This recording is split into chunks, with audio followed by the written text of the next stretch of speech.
Buenas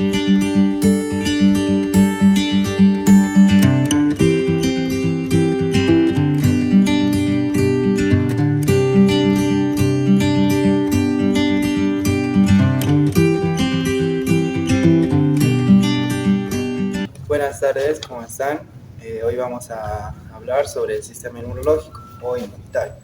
Vamos a saludar primeramente al doctor Pablo Peñaranda, a la doctora Sara González y al doctor Federico Anza. ¿Qué es el sistema inmunológico o inmunitario?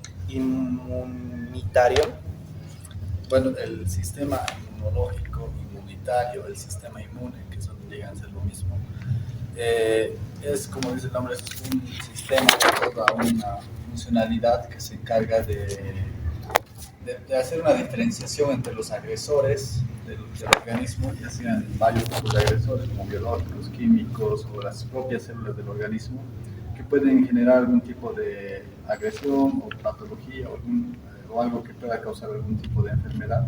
Y el sistema inmunológico que está vamos a decir, como agrupado o está organizado por muchos órganos, células, tejidos y demás. Todo ese sistema tiene esa funcionalidad de hacer una separación y también de reaccionar, en realidad, no solo una separación, sino de reaccionar ante agentes agresores externos o internos. Bueno, el sistema inmunológico es un conjunto, ya sea de proteínas, de barreras de defensa, puede ser el conjunto de bacterias, etcétera, ¿no? Es un montón de cosas, de mecanismos de defensa que el cuerpo tiene para defenderse a sí mismo. Muchas veces este sistema inmune falla y al fallar vienen enfermedades como la artritis reumatoide, puede ser el lupus y un montón de enfermedades en donde el propio cuerpo se está atacando, ¿no? Entonces el sistema inmune es importante, ¿por qué? Porque con respecto a todas las enfermedades que existen, el sistema inmune si está activo, si está en un buen estado, es lo que nos va a defender, ¿no? Cuando habla la doctora que muchas veces este sistema puede fallar y aparecen cierto tipo de enfermedades, como el lupus, la artritis, la enfermedad de Hashimoto que tiene que ver con la tiroides y muchísimas otras más que cada vez aparecen más. Algunas incluso son por intoxicaciones de tipo no orgánico, o sea, no siempre por bacterias, virus, hongos, sino por sustancias minerales disueltas ya sea en el agua, en el aire, en la comida, o los metales pesados, que son minerales también. A estas enfermedades que ha nombrado la doctora se las denomina enfermedades autoinmunes.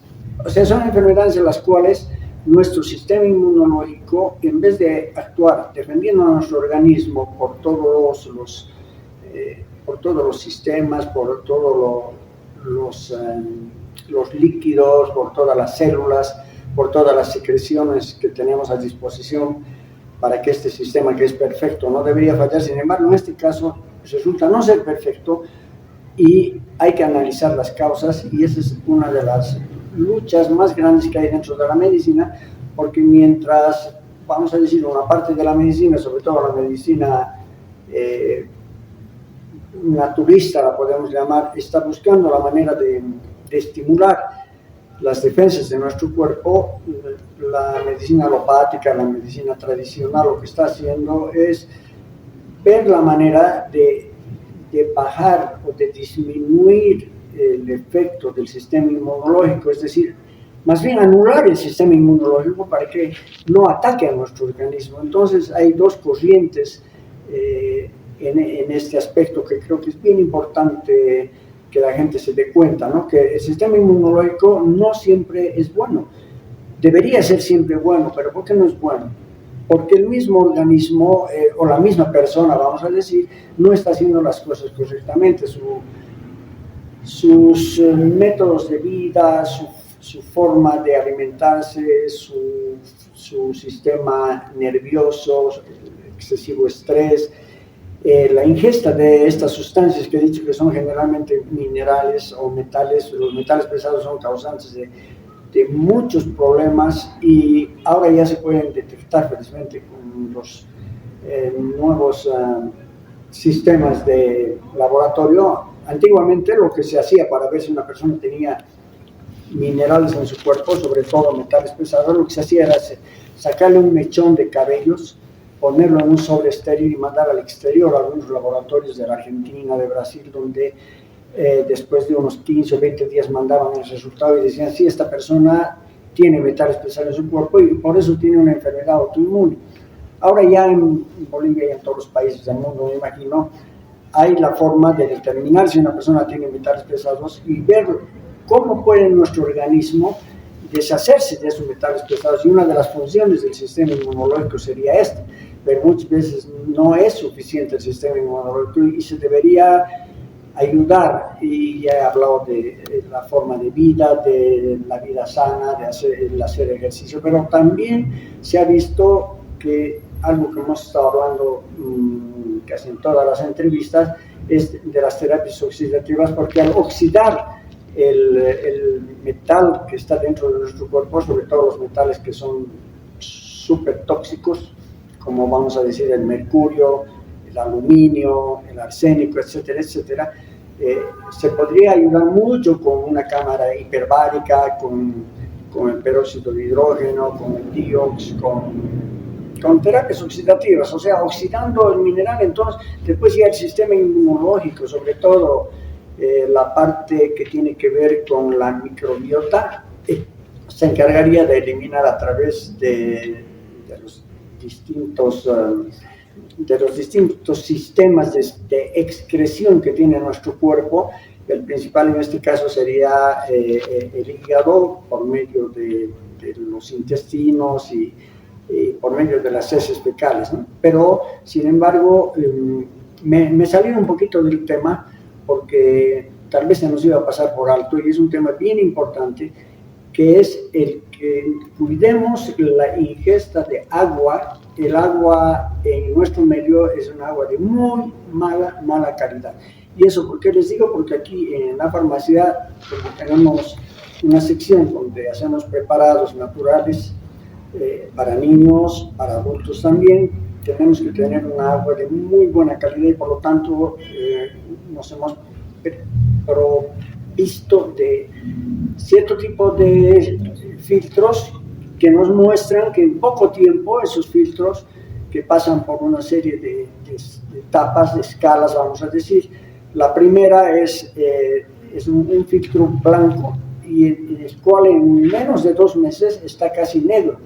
Quiere decir que el agua que viene de la calle, el agua me imagino que es todas las aguas en Cochabamba, a excepción de algunas, vienen de ese mapa, es agua de muy baja calidad y la gente cree que haciendo hervir el agua va a solucionar el problema. Se puede solucionar cierta parte del problema, la parte orgánica, la parte de matar bacterias, de matar microorganismos, que también obviamente son súper dañinos, no mueren todos, pero no va a matar, o sea, no va a eliminar, no va a hacer que se evaporen o que se disuelvan o que se descomponga, o no sé cómo llamar la parte mineralógica, ¿no? O sea, la parte de los metales pesados. Tiene que ser siempre mediante filtros de alta calidad, y si no, vamos a estar corriendo el riesgo de estar ingiriendo, y no solamente en el agua, ¿no? He hablado del aire también, he hablado de la comida, el riesgo, decía, de ingerir metales pesados que son altamente tóxicos para nuestro organismo. ¿Cómo funciona el sistema inmunológico? Bueno, el funcionamiento del sistema inmunológico no es uno solo, ¿no? Pero vamos a decir, digamos, en palabras más sencillas, porque en realidad es un complejo de muchas funciones, pero en palabras sencillas, una comparación que yo les podría hacer para que se pueda entender un poquito mejor es que, por ejemplo, no hay ningún país que yo sepa, no hay ningún país que no cuente con un ejército, con la milicia, por así decirlo, ¿no? Entonces el ejército, la milicia tiene obviamente la parte de, no sé, paracaidismo, soldados, tiene hay varios tipos de organizaciones dentro de la milicia, y el sistema inmune tiene una similitud. Obviamente hay mucha diferencia en cuanto de la función microscópica y demás, pero justamente eso, defender al organismo. Entonces El decir cómo funciona es según, dependiendo a qué órgano nos vamos a diferenciar. Voy a hacer, por así decirlo, un par de ejemplos para mostrar en nuestro cuerpo. La piel es una barrera natural, por así decirlo, es la frontera, el límite que nos da nuestro propio organismo contra agresores externos, vamos a decir, bacterias, virus, hongos, que evitan que entre al torrente sanguíneo, donde sí podría causar algún tipo de agresión o enfermedad. Otro tipo de barrera que también está relacionada a la piel van a ser las mucosas y algunos líquidos que podemos tener. Por ejemplo, las lágrimas también son un sistema de defensa que hace que se elimine algún tipo de cuerpo extraño que pueda entrar, en este caso al ojo. Otro agente químico que tenemos como defensa, por ejemplo, es el ácido clorhídrico en el estómago, que si no fuera así, cualquier bacteria que ingerimos podría pasar libremente hasta el intestino, del intestino a la sangre. Entonces las funciones varían según los órganos y según también las células, porque en cuestión de células también hay mucha especialización en cada una de las células que también vamos a ir desarrollando seguramente en la entrevista. Sí, bueno, además de las barreras naturales del cuerpo, hablando un poquito sobre las células, ¿qué es lo que pasa cuando un agente externo ingresa en nuestro cuerpo? Puede ser un virus, digamos el del COVID. Los virus están formados por una capa de proteínas, ¿no? Entonces lo que pasa es que el cuerpo reconoce una pequeña proteína del virus, y a partir de esa pequeña proteína se van a crear lo que son los anticuerpos.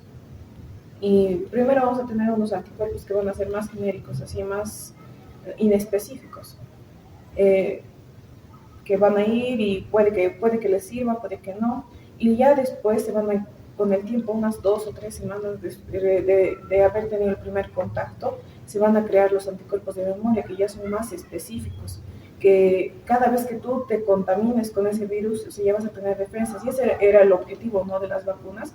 Las vacunas que eran, pueden ser virus atenuados, proteínas, el ADN del virus, del COVID, por ejemplo.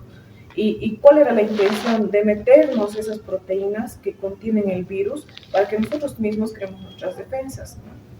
Entonces, lo que hace todo lo demás, los agentes externos, las bacterias, los virus, etcétera, para defenderse a ellos también, es escapar de nuestro sistema inmune. Entonces se encuentran maneras, puede ser que como el virus del VIH, por ejemplo, que se mete dentro de un tipo de células que es importante para el desarrollo de los anticuerpos, que son los linfocitos T4, helper 4. Entonces se meten adentro y es como que se esconden, ¿no? Se esconden del sistema inmunitario para que no les haga nada. Y hasta cierto punto les va bien, ¿no? Y tienen mucho éxito, incluso las personas mueren, ¿no? Pero lo que importa es cómo el cuerpo está manejando el sistema inmune, porque el sistema inmune también actúa inflamando, actúa subiendo la temperatura cuando entra un agente externo, ¿no? Y produciendo rubor, ¿no? ¿Qué pasa cuando el sistema inmune se descontrola y hay un exceso de inflamación, por ejemplo? Y en el COVID lo que pasaba era eso, ¿no? Que la gente moría más porque no podía controlar el exceso de inflamación y el exceso de la producción de células, etcétera, ¿no? Entonces, ese descontrol del sistema inmune también era lo que estaba produciendo las muertes en la etapa del COVID. Hemos escuchado hablar de la tormenta de citoquinas, por ejemplo, ¿no? Eso es a lo que se está refiriendo a la doctora, que las citoquinas en realidad son parte de nuestro sistema inmunológico, son parte de nuestro cuerpo, es parte importante, pero había, como se decía, una tormenta, una catarata de citoquinas que al final de cuentas producían tal grado de inflamación que el cuerpo no podía reaccionar ante eso y no se moría muchas veces por efecto del virus, sino porque la inflamación era tan fuerte que vencía cualquier barrera del cuerpo, sobre todo en las personas muy débiles, personas de mucha edad, personas que tenían VIH, personas que habían sido trasplantadas, personas que estaban haciendo diálisis. O sea que ha influido mucho el hecho de que de que nuestro sistema inmunológico no conocía el virus. En otras palabras, no tenía memoria del virus. El sistema inmunológico tiene varios tipos de clasificaciones, pero la primera, la más antigua diríamos, es la que existe el sistema inmunológico innato y el sistema adaptativo, ¿no? El innato es en realidad el sistema inmunológico con el cual nacemos. Creo que había una pregunta, me he saltado, pero vamos a seguir con el hilo. Entonces, un niño al nacer tiene ya un sistema de defensas, y es un sistema de defensas que es suficiente para lo que el niño, para aquellas agresiones, digamos, o para la exposición de ese niño a ciertos agentes patógenos, ese su sistema sería suficiente. Pero muchas veces hay cierto tipo de agresiones o cierto tipo, vamos a hablar de microorganismos, o de lo que hemos hablado hace rato, sustancias tóxicas que no son microorganismos, para los cuales ese sistema no está preparado. Entonces, existe un segundo sistema, digamos, que es el adaptativo. El sistema adaptativo, una de las características que tiene es que ya tiene memoria.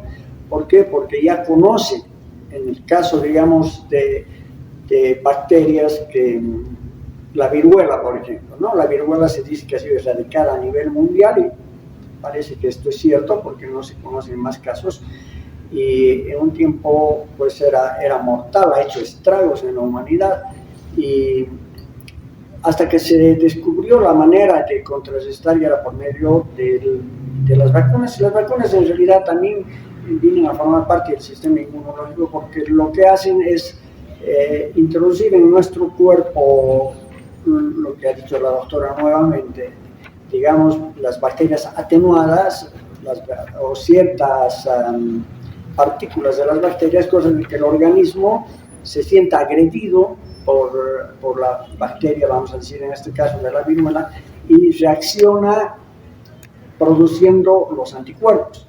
Entonces ya es más fácil que sea controlada esta enfermedad. Dicen que la primera vacuna, y esto es una cosa bien rara, bien extraña, y además que ahí se ve también la sabiduría del ser humano. Las personas que enfermaban con viruela forman en el cuerpo unas pústulas.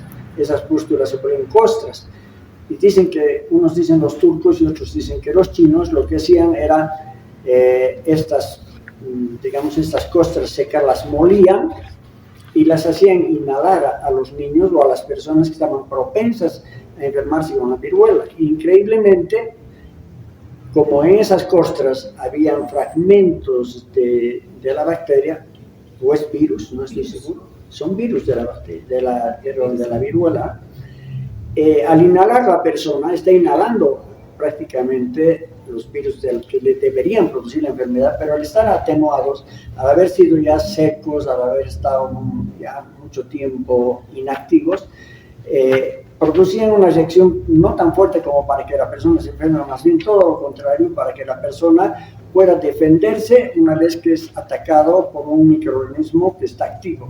Entonces es la forma más rara, más extraña, pero sin embargo dio resultado, y a partir de ahí ya se empezaron a hacer nuevos estudios, y cada vez la ciencia fue avanzando más para que la vacuna, en el caso de la viruela, se llegue a perfeccionar de tal manera que sea la primera enfermedad en el mundo que ha sido erradicada gracias a una vacuna. ¿Qué tipos de inmunidad hay? Bueno, un poquito ya el doctor nos adelantó respecto a eso, la dio una clasificación muy buena desde el punto de vista práctico para poder entender es el tipo de inmunidad innata y el tipo de inmunidad adquirida. Bueno, la misma palabra nos está orientando un poquito. Innata significa de nacimiento.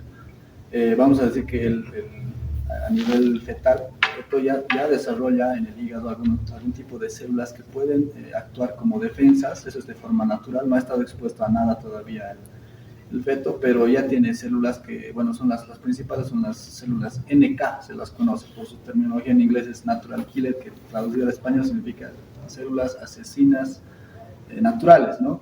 que bueno, yo, digamos, podría explicar o me podría imaginar, al ser innata, son células, un tipo de células que pueden nacer así como se puede decir comúnmente en términos de guerra, nacen con un cuchillo entre los dientes, o sea, son las boinas verdes del cuerpo.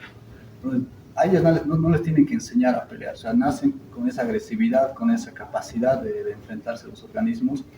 Y hay otro tipo de células donde sí tienen que ser preparados. Vamos a volver a ese ejemplo de la comparación. Tienen que ir, digamos, como a la premilitar, al cuartel, a ser capacitados, y ellos tienen que aprender. Y mientras más aprendan, más capaces van a ser, ¿no? Un soldado no es del día al otro, no se vuelve un comandante, o sea, tiene que tener capacitación. Y los nombres para esto son bueno, una de las clasificaciones más comunes, o los más conocidos, por así decirlo, los linfocitos tipo T, tipo B, que van a cierta parte del cuerpo para ser capacitados, para ser, digamos, enseñados en cómo deben reaccionar. Y este tipo de inmunidad adquirida también se llama así porque según la exposición que pueda tener un niño, va a tener también un sistema inmune adecuado depende de la exposición. Por eso el ejemplo que estaban dando hace rato en el tema de las vacunas, en el tema de ese, digamos, como ese experimento, o eso que han hecho en Turquía, ¿no, doctor?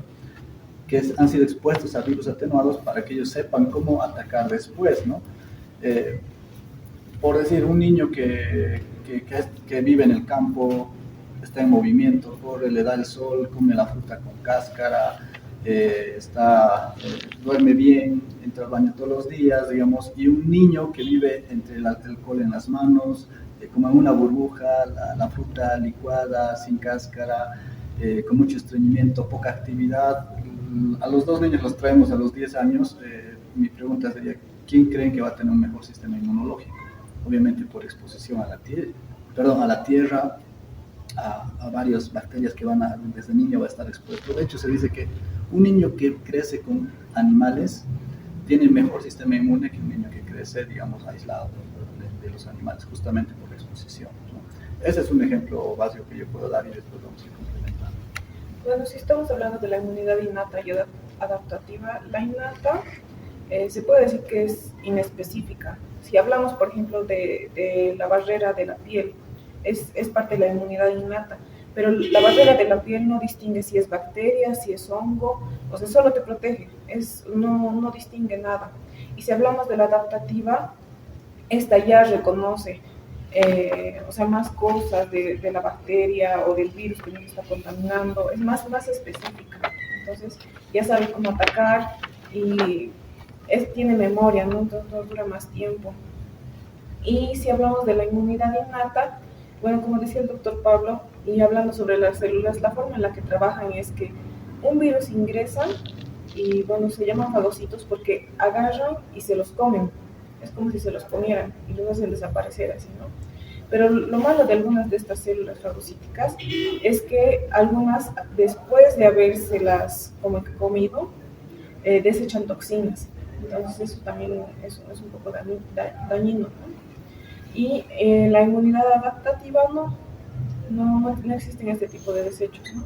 Entonces es un poco mejor la inmunidad adaptativa. Es más específico, es más actúa al momento si es que ya tenemos memoria, ¿no? Pero el problema con esta es que tarda en desarrollarse. Puede ser 2 a 3 semanas, que tú no sabes cómo te va a ir esas 2 o 3 semanas al inicio de la enfermedad, ¿no? Que este tipo de, digamos, de inmunidad es algo que el organismo va aprendiendo, vamos a decir, va ganando experiencia cada vez que se va exponiendo a diferentes tipos de microorganismos patógenos, porque los patógenos son aquellos que van a producir alguna enfermedad. Existen otros microorganismos que no producen esa patogenicidad. Ahora, existen microorganismos que logran atravesar, digamos, la barrera que es la piel, o entrar por otras vías, ¿no? Digamos, por la vía oral, y pueden llegar a lugares de lo más profundos, pueden atravesar incluso el estómago, porque hemos visto que hay bacterias, anterior vez hablamos del Helicobacter pylori, por ejemplo, que pueden vivir en un medio ácido. Son raras las bacterias que pueden vivir en un medio ácido y llegar hasta el intestino.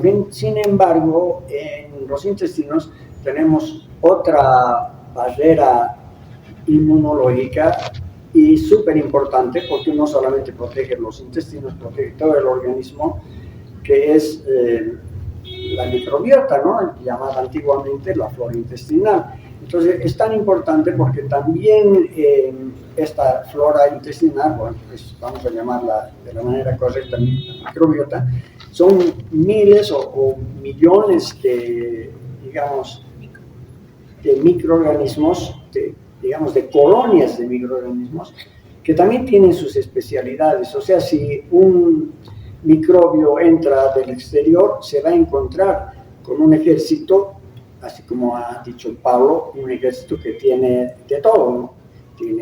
Tiene tanques o tiene elementos químicos, vamos a decir, como una granada de gas o una granada que es mortal por una sustancia química que desprende. O sea que es tan especializado que así como pueden haber helicópteros, pueden haber simplemente, vamos a decir, productoras de sustancias químicas, gaseosas o líquidas, que van a matar al organismo agresor, o simplemente por el hecho de que está ocupado ese lugar, el hecho de que está ocupado por las bacterias benéficas, las bacterias buenas que son nuestra microbiota. Por eso es que hay que darle mucha importancia a la microbiota.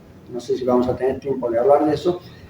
¿Por qué? Porque el hecho de que nuestra microbiota sana esté ocupando gran parte de nuestros intestinos hace de que no dé lugar, ya no cabe espacio, no solamente espacio, sino las condiciones de vida de organismos patógenos que quisieran invadir nuestro sistema digestivo. Entonces, la microbiota es otra barrera muy importante dentro del sistema inmunológico, muy importante, porque al proteger los intestinos está protegiendo todo el sistema digestivo, y al proteger el sistema digestivo está protegiendo prácticamente a todo nuestro organismo. ¿Qué es una inmunodeficiencia? Bueno, cuando hablamos de inmunodeficiencia estamos haciendo una referencia, justamente entendiendo un poquito las palabras, es que tenemos deficiencia del sistema inmune. Tal vez un caso muy común es, hablando de una enfermedad, es el VIH, justamente por eso hay un virus que produce inmunodeficiencia, por eso se llama virus de inmunodeficiencia adquirida. Hemos adquirido un virus que nos ha producido una deficiencia de nuestro sistema inmune, y eso obviamente puede desarrollar en la muerte. Bueno, ya hay otra etapa que es el SIDA, ¿no? Pero esta inmunodeficiencia no está únicamente relacionada, digamos, a una enfermedad, a esta enfermedad como tal, sino puede ser incluso algún tipo de estado de una persona. Generalmente se dice académicamente que en los dos extremos de la vida uno tiene un sistema inmune deficiente, por decir, los niños y los ancianos tienen por lo general un sistema inmune mucho más débil.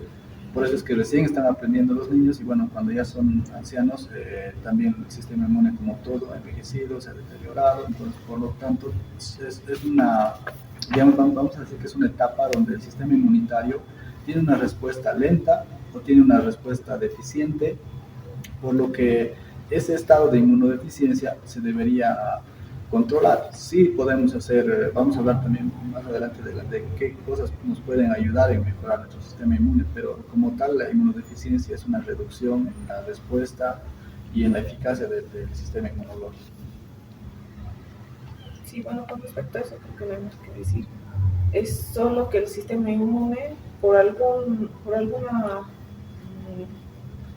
no sé, puede ser mecanismo de defensa como es el del VIH, o por alguna deficiencia tal vez alimenticia, está fallando, ¿no? Es solo eso, que el sistema inmune no responde con la misma potencia. ¿Cómo podemos fortalecer el sistema inmune y qué alimentos fortalecen este sistema? Bueno, el sistema inmune la deficiencia, ¿no?, que acaban de hablar, es un sistema inmunológico que no es apto, que no nos protege de la manera que quisiéramos que nos proteja. Pero, ¿qué culpa tiene el sistema inmune si no le damos las herramientas necesarias, ¿no? La pregunta que acabas de hacer. Por ejemplo, una persona que se alimenta con pura comida chatarra o que come alimentos que no son los adecuados, se sigue hablando, o más bien se ha empezado a hablar de 3 venenos blancos, que en sí no son venenos, pero en el fondo vienen a formar parte de un tipo de alimentos que no nos favorecen a nuestro sistema inmunológico. ¿Por qué se llaman blancos? Pues por eso, porque tienen color blanco. El primero es el azúcar, segundo son las harinas refinadas, y tercero son los lácteos. Mucha gente piensa que los lácteos son unos alimentos maravillosos, y solamente son buenos alimentos para los niños hasta cierta edad, porque el ser humano deja de producir lactasa, que es una enzima que es la que digiere la lactosa, que es el azúcar de la leche, ¿no? Fuera de eso, la leche tiene un montón de inconvenientes que no es el tema que nos ocupa hoy día. Entonces, esto es lo que produce la deficiencia del sistema inmunológico, que las personas se están alimentando de cosas dañinas, entre otras son los aceites comerciales, vamos a decir, o industriales, que no nos aportan nada, ¿no? La gente piensa que un aceite vegetal, por mucho de que sea de lo más fino, de lo más transparente, de lo más sin olor, sin sabor, piensan que ese es el mejor aceite. Los buenos aceites son opacos, tienen olor, son picantes, son obtenidos por prensado en frío, por eso se llaman virgen o virgen extra, como el de oliva, como el aceite de coco y demás. Y entre estos aceites, además de que no son buenos, me estoy refiriendo a los aceites corrientes, algunos son aceites trans también, y el peor de todos, el más dañino, casi se puede decir que ya no es un alimento, y obviamente no es un alimento, es la margarina. El organismo, o sea, las enzimas de la beta-oxidación no van a reconocer jamás a la margarina como que fuera un alimento, no lo van a procesar, no lo van a metabolizar. Eso sí que entra al cuerpo y vamos a decir que es parte de elementos que actúan en contra de nuestro sistema inmunológico, y no solamente en el sistema inmunológico, en contra del sistema cardiovascular. ¿Por qué? Porque al no ser metabolizados, al no ser quemados, digamos, y eliminados por el organismo, se meten pues a lugares de lo más delicados de nuestro cuerpo, como son los vasos sanguíneos y el corazón. Y me estoy refiriendo a la margarina, no sé si ya dije esa palabra. La margarina es uno de los peores, no voy a decir alimento porque no es un alimento, es más parecido a un plástico que a un alimento. Entonces, si nosotros quitamos de nuestra alimentación los 3 venenos blancos, como lo llaman los científicos, el azúcar, las harinas refinadas y los lácteos, aparte estos aceites, los aceites trans, la margarina y algunas otras cosas que conocemos que forman parte de los alimentos chatarra, entonces, ¿qué nos queda? Elegir cuáles son los buenos alimentos, que creo que es la pregunta central que acabas de hacer. Entonces, esto de los buenos, yo he hablado de los malos, ahora de los buenos van a hablar mis colegas. Bueno, en cuestión de alimentación, sí hay una gama. Tenemos, yo diría, gracias a Dios, en esta región del mundo, tanta fruta mucho más natural que, digamos, en países del primer mundo, donde creo que es mucho más sintético. Pero, por ejemplo, en esta época donde estamos entrando al invierno, van a bajar las temperaturas, hay una vitamina que es fundamental, que es la vitamina C, es el ácido ascórbico, que generalmente está con mayor cantidad en los cítricos, en el tomate, por lo que deberíamos consumir nosotros, dar a los niños, en vez de darles, digamos, por decir como una merienda media mañana, en vez de darles no sé, chorizo o galletas o pastillas o chicles, darles fruta. Y realmente es alarmante que a veces los niños, jóvenes, adolescentes no o sea, por alguna razón no comen mucha fruta, no digo la mayoría, más bien es una minoría, pero la fruta, en la mayor variedad de color y de diversidad que tengan las frutas, nos aportan bastantes minerales. Otra vitamina importantísima también que está relacionada al sistema inmunológico es la vitamina D, que lo obtenemos de forma gratuita a través de los rayos del sol y que también está habiendo una deficiencia en las últimas décadas. Y algo también que estaba leyendo respecto a esto, aprendiendo justamente por la entrevista, es que se dice que ayuda mucho el movimiento.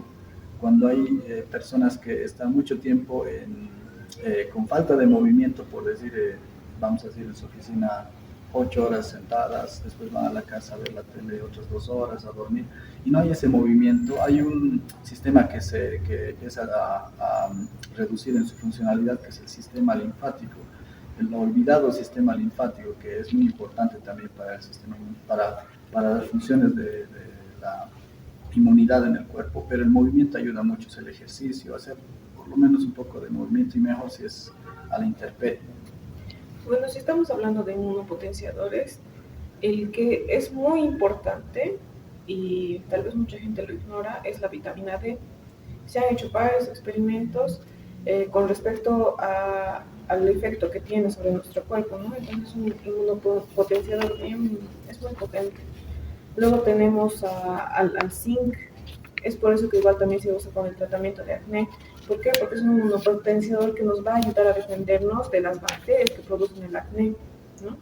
Luego tenemos al propóleo, a la china C, a la vitamina C, y hay un montón de inmunopotenciadores más, pero hay que tener mucho cuidado con estos. ¿Por qué? Porque, ¿qué pasa si una persona que tiene lupus o que tiene diabetes tipo 1, que la diabetes tipo 1, en donde se está destruyendo las células beta del páncreas, o lupus, o puede ser artritis reumatoide? ¿Qué va a pasar si a una persona que tiene esta situación le damos estos inmunopotenciadores? Si su mismo cuerpo se está destruyendo a sí mismo y nosotros le estamos dando como que más fuerzas a eso para que se destruya, estamos haciendo mal, ¿no? Entonces hay que tener mucho cuidado con el manejo también de los inmunopotenciadores, porque a estas personas se les da más bien inmunoinhibidores, como ser la hidroxicloroquina, que en el COVID también estaban usando. La verdad no sé por qué, pero también estaban usando. Lo que hace la hidroxicloroquina es disminuir la respuesta inmunológica para que el cuerpo no esté destruyéndose a sí mismo, ¿no? Esos son los alimentos generalmente que tienen esa función. En realidad se han hablado de las sustancias que sirven, y indudablemente el número uno, vitamina D, que ahora ya se ha descubierto que no solo es una vitamina, es una hormona, cumple funciones hormonales y es muy importante en el ser humano. Sobre todo es más importante para las mujeres que para los hombres. Entonces, para que la gente tome en cuenta que la vitamina D es importantísima y que no necesitan ir a una farmacia y comprarse cápsulas, aunque lo pueden hacer. Sobre todo aquellas personas de las que han hablado también, que tienen una vida sedentaria, que están encerradas en una oficina durante 6 u 8 horas al día, van a su casa a ver la tele, luego se acuestan. Entonces, primero que el sistema linfático no va a actuar como debería actuar, va a actuar el 10% de lo que debería actuar, porque esa persona está inmóvil, no estamos dando movilidad al sistema linfático, que es tan importante. En realidad está compuesto de varios órganos y vasos linfáticos, que son como los que barren nuestro organismo, van sacando todo aquello que es, vamos a decir, la basura de nuestro cuerpo, y van eliminando a través de los sistemas de drenaje a los que ya nos hemos referido.